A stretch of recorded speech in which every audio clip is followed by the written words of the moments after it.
இந்த தேர்தல் பிரச்சாரத்தில் காங்கிரஸ் கூட்டணி இருக்கக்கூடிய ஒரு தொகுதியும் ஜெயிக்காது. உதாரணத்துக்கு திருவாடான தொகுதி.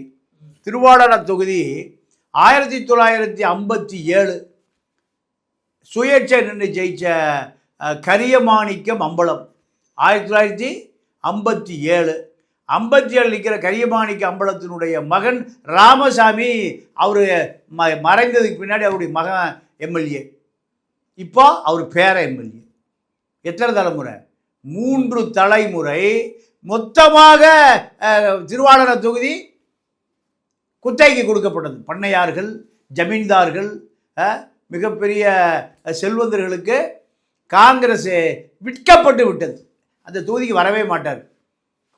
திருவாடான தொகுதிக்கு ராமசாமி வரமாட்டார். ராமசாமி மகன் கரு மாணிக்கம் அவரும் வரமாட்டார். தேர்தல் வருகிற பொழுது வருவார். வந்து ஜமாத் ஏறக்குறைய ஒரு 25,000 ஓட்டு இருக்குது. தொண்டி, நம்புதால, எஸ்பி பட்டம், பாசிப்பட்டம், அந்த சீஷோர் கடற்கரை ஓரம் ஜமாத்தை பார்த்துட்டு போயிடுவார். ஜமாத்துக்கு பெட்டி கொடுக்கப்படும்.